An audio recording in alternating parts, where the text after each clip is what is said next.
Howdy, this is Mackenzie Franklin from SideGameLLC here in Colorado Springs, Colorado. Today we're going to continue the top 100 games of all time, going from my favorite games. These are number 20 through 11. Now these are all rated 10s in my opinion, and let's go ahead and get started with some of the best games. So this is number 20, The Castles of Burgundy.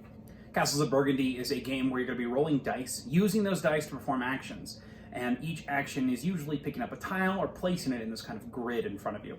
Now the game is very simple, very straightforward, but there's a lot of choices, a lot of bonuses, and a lot of chaining actions that you can do in this game, and I find it fantastic. I love that this introduced this kind of concept of using dice as actions, and you can manipulate the dice in order to get the actions you want, or if you're trying to conserve your resources, you might just have to use those actions that you rolled. So I really like that there's that luck element to it, but it's up to you on how to mitigate that luck and use it to the best of your ability.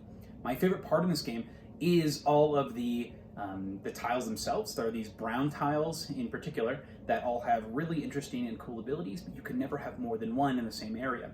So it's really cool to kind of pick and choose as to what of these effects is going to be most powerful, and I just love the variety of options. There's a lot of expansions for this game too, and I think it's really fun to incorporate new modules, and they're very easy to incorporate, and I really like that about this game. So this is my number 20, Castles of Burgundy.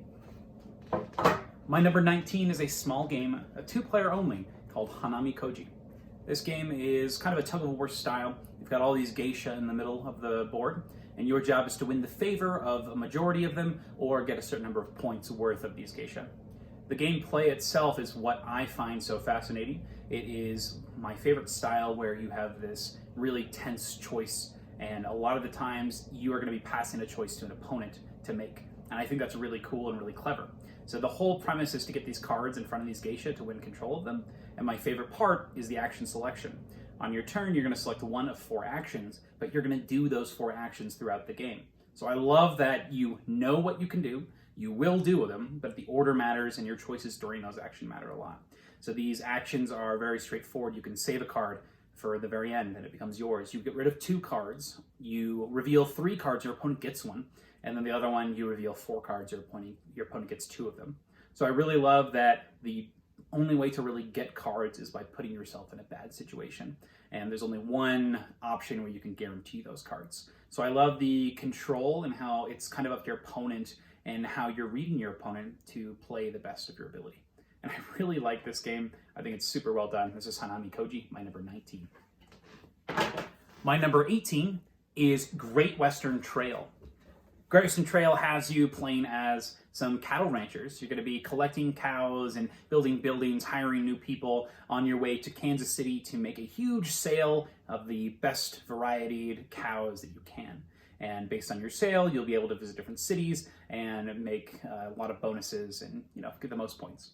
So I really like the action system in this game. You'll have a little cowboy that you move around. Whenever you can move a couple of spaces, you end your space on a location, you do that location's ability, and then it's got a little deck building in it. You'll draw back up to your hand size if you spent any cards. And that's it. You're going to be doing this cycle over and over and over again. The turns are super quick. The board is constantly growing as you're building out new buildings, so you'll build new spaces on the board. And I find it really fun, this puzzle of trying to piece together the best hand you can for selling to Kansas City, or when you activate the buildings, trying to get the correct cards to activate your buildings to get the most bonuses. So it's really neat, the push and pull of, do I wait for the best hand? Can I rush to Kansas City? Or do I take my time and really curate this awesome hand and hire people and do the best I can while on my way to Kansas City? I really love the different buildings in the game and how your deck that you kind of create during the game, you can make sure that you are satisfying the buildings you've created. And the buildings also act as points and as kind of roadblocks for the other players, so it does elongate the game a little bit and forces them to make moves they normally wouldn't, which I think is really neat. You can put them in areas where they might have to be tolls, or I just find this game a lot of fun. There's a lot to explore. It's very open in what you can do and the strategies you can take. I really like this. The expansion is also fantastic. It has just more choices and variety. Love it. Great Western Trail, my number 18. My number 17 is Terra Mystica. This was one of the first games that I actually started playing when I entered the board game space, and it still holds up today. This game has you playing a fantasy race as you try to settle in this area. Your whole point, it's called Terra Mystica because you're going to be terraforming the land around you so that you can live there. Your race might live only on water, so you have to make sure that you're able to terraform this land so that your mermaids have a place to live. So I really love this whole idea of expanding and growing, and it really translates well to the gameplay itself. My favorite part of this game is the way the buildings upgrade. So when you're building things, you'll have a building out on the board and you pay some resources and you can turn that building into something else. But whenever you do that, you return the building that you upgraded back to your board. Now this is important because during your income phase, you'll receive bonuses and money and resources based on what's uncovered on your board. So by getting rid of your weaker buildings, you're losing some of that resource that you might need for something else because you pursued this stronger building. But of course, that's going to be giving you something in return. So it's really interesting kind of balancing what resources you're getting and what you're putting on the board, knowing when to build, when not to build. And another really great thing about this game is it's super asymmetrical. So each of the fantasy races, each board has 2 of them on it, so you can always pick based on what color you are. The expansions bring in more races, and each of these races has some really cool ability from the get-go that separates them from everybody else. And in addition to that, you also have some type of this big fortress that you can build, and that fortress will grant you another power. In addition to that, your board itself might be completely different. The costs might be different. The amount of power that you have at your disposal, the resources that you're going to be getting. It's really fascinating how they've decided to approach this game, and I think they knocked it out of the park. So Terra Mystica, I love the quick action selection. There is a lot to love about this game. I could talk about these for hours. So this is Terra Mystica, my number 17. My number 16 is another small game. This is For Sale. For Sale is, I think, my favorite auction game. I might prove myself wrong, but I think this is so well done. It is done in an incredibly intuitive way, and it makes sense. It's fun to play, and it's one that you'll want to play over and over again, just because it's a blast. So this game is all about timing and, strong arming, and it's so good. So in this, you play as realtors. So you're going to be buying houses. Well, I guess house flippers more than realtors. Yeah, house flippers. So you're going to go in, you're going to be buying these houses, and then you're going to sell them and try to make as much profit as you can. And that's such a cool idea for a game. So the gameplay itself is also really cool. You're going to be separating the game into 2 phases. In the first phase, you'll flip over these house cards. And everybody will guarantee get one of those house cards, but it's up to you. You can pay money to take the best one. And this gets to my favorite part of this game, is how you do the actual bidding. So during the game, you'll put out a certain amount of money to show that you want the highest number card that's there. So the next person goes, they can either outbid you or they can pass. And when they pass, they take the lowest building. If it gets back to you, though, you'll spend all your money and you take whatever's left, right? Because everybody else took the lower building, so all you have is left. But here's where the twist comes in. If you bid and you decide that it's not worth bidding anymore, this really sucks because you actually lose half of the money you bid, and then you just take the lowest number. This can be good in some cases when you're trying to force somebody to spend a lot of money, but it can really backfire on you if you're only getting, something slightly better or slightly worse than the person who just passed, or maybe the person who's getting first place is making a great deal on this huge investment property and you're losing your money to the fees involved with, working on this house offer. Super cool. I love the tense choices in this, and it's kind of agonizing, and once again, I really like that kind of style of game, but it's so smooth and it's so simple and so quick that anybody can play this. It's a blast. For Sale, my number 16. My number 15 is A Feast for Odin. Feast for Odin has you playing a tribe of Vikings, and you do what Vikings do. You build stuff, you pillage stuff, you grow stuff, and you hoard stuff. So I really like the way they use the theme, and it's not really combat-centric. This is a game where you're going to be collecting stuff. And the way they represent this is using polyomino pieces. So it's a worker placement game. You'll go to spaces on the board, you'll collect things, and you'll piece them together in your home settlement board. But you can also go out and explore and find new islands to store your stuff. And they present new little puzzles and challenges that you'll be placing these polyomino, tetraomino pieces. So I really like that whole concept. And my favorite part of this game is actually the way the workers are done and the islands that you'll explore. So the way you do workers, there's a huge grid. It's a little intimidating first, but each of the sections is separated into a type of action. So one could be building things, one could be trading things, one could be going to market, and all of those do what you would expect. You build a boat, you get some resources, you can trade one good for another good. Really cool. So each of those sections has a power level. So if you put a single worker there, speaking of crows, right? Feast for Odin, pretty cool.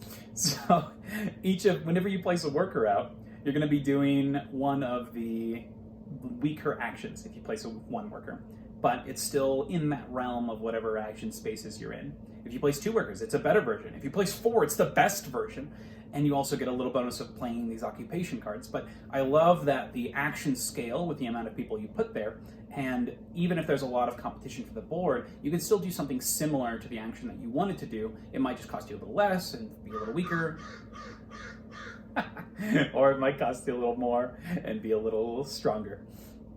But I think that's a really cool mechanism in the game, and I really like the way that you're getting all these workers at a time, and you're never having to spend time to get new workers. You just have them, and you have to allocate your workers appropriately. So really cool. My other favorite part is the exploration. As you play the game, new islands will be available, and some islands will get incentivized. And when you take them, you'll get maybe more extra money that you can do stuff with.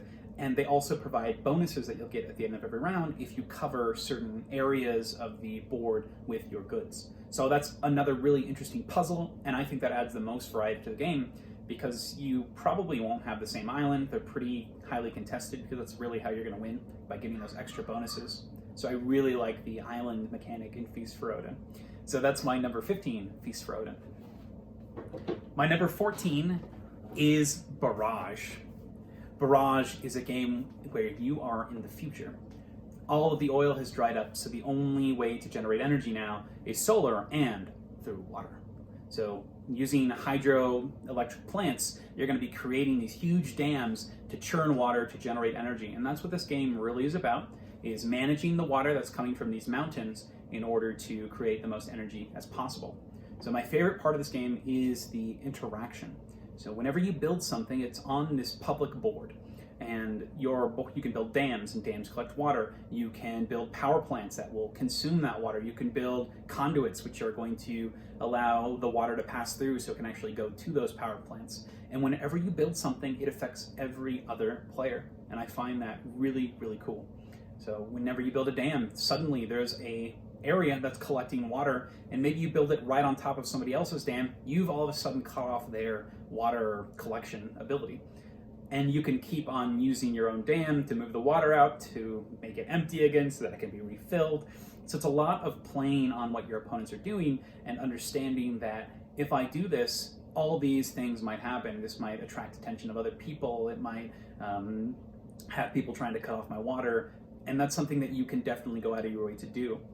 I find this game really, really tense. The action system is similar to Hallertau's. When you go to an action, generally it'll cost you 1 worker, the first person there, but the more people that are there, it'll cost you more workers. So it uses a worker placement worker placement mechanism, and I think that is super well done here. It also reminds me a little bit of Feast for Odin, where you just have a bunch of workers and you use them to do things, and you have to really allocate them appropriately in order to do things that you need to do now while maybe saving some for later. So using your workers the best way possible, getting those cheaper spots first is really important, and I think this game does it all fantastically.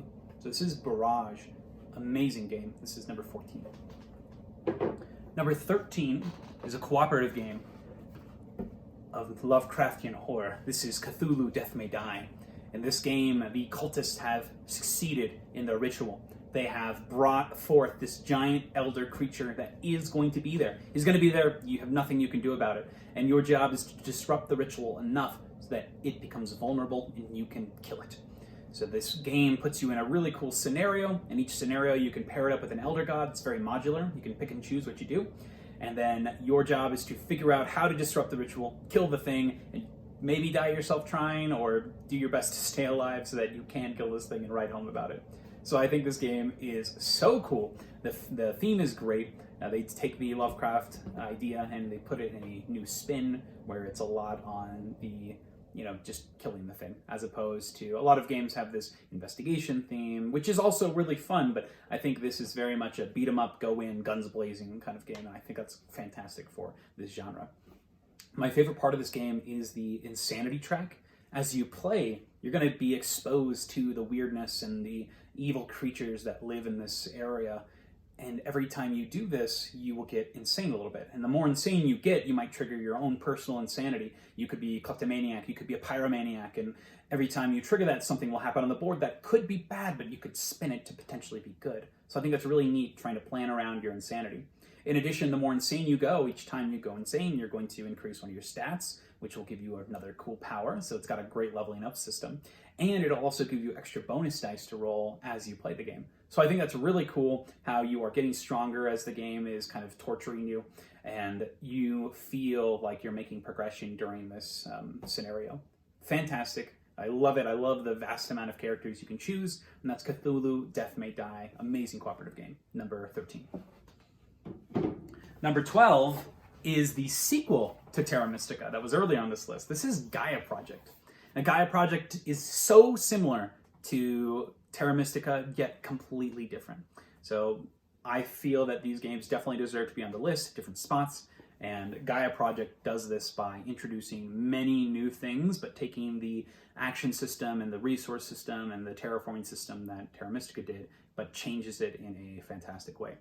So the similarities are definitely there, but the things that it changes, the most drastic things are, first thing, it has a tech track. So every time you go up one of these tech tracks, you could potentially get points, and it'll upgrade an aspect of your game, whether it be terraforming, your range. Everything is consolidated on this one board instead of on your own personal boards. And it's a lot more visual, and it's also tied to these other new mechanic, the tech tiles.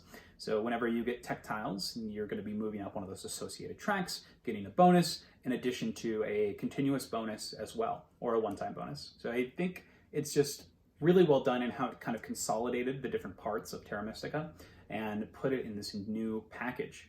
There are also so many factions to choose from. There's about the same that were in the base game. You got the double-sided boards again with really cool effects, but the way they interact with the game itself, I think, really breaks the boundaries and makes this a more exciting and complex game, which is why I prefer it over Terra Mystica. So some of the factions deal with this new technology board.